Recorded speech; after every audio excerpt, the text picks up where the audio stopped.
Hey everyone, Gold here again. We got some new information since the last video I made. I'm in Reddit on the Star Trek Online subreddit. Someone posted some more information for us coming from the developers for Star Trek Online.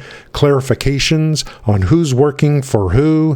We know yesterday that Embracer has sold off Arc Games and Cryptic Studios to a new entity called Project Golden Arc, financed by XD Inc. for $30 million. And now we have more clarification on who's working for who, and here it is right here. This is coming from developers from Star Trek Online. The short answer to the main question is the Deca Games Neverwinter development team and Star Trek Online development team are now a part of Cryptic Studios and are continuing to work on both titles. So the people that were in Deca that were working on Neverwinter, or who currently are working on Neverwinter and Star Trek Online, now will no longer say, hey guys, I work for Deca.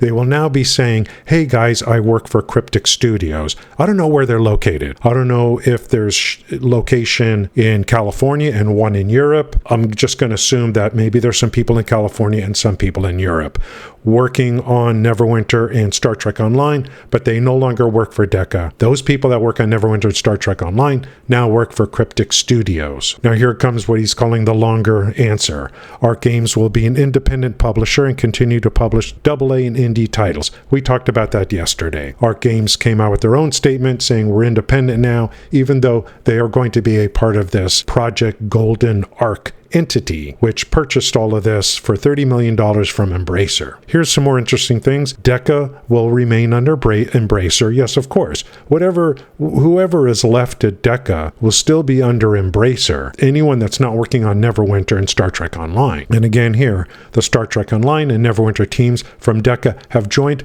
Cryptic Studios and will continue to be working on both those titles. Cryptic Studios will be under Arc Games and continue working on their titles, including Star Trek Online, Neverwinter, and Champions Online. Cryptic Studios is not going to be directly under Project Golden Arc. Arc Games will be under Project Golden Arc, and Cryptic Studios will be under Arc Games just like the old days. That is a good clarification there. Again, down here, the people working on Star Trek Online will be the same as before. And there's a little bit of follow-up here. Oh, and then he just ends this here with what changes his ownership on a company level. Yes, of course. One more thing that's worth mentioning between Jeremy and I and a few others, these are STO devs, there is still a small group of Cryptic veterans left. Their place on STO, Star Trek Online, is permanent in this new setup, whereas their future was unclear under the Deca transition. Now, when he talks about a small group of Cryptic veterans left, I wonder if he's talking about the people that are in California. Not 100% sure on that,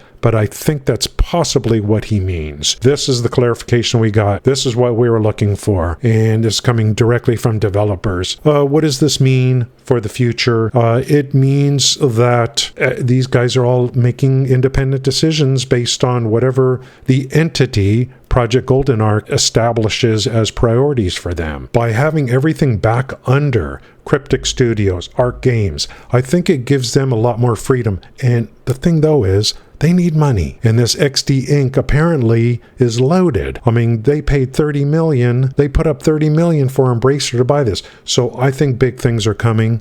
And of course, from my perspective, what we're looking for is any news anywhere on whether we are going to get Neverwinter Classic in some form coming back into the future. So there it is. This ties a nice bow on this particular issue at this point in time. Thanks, guys. Have a great day.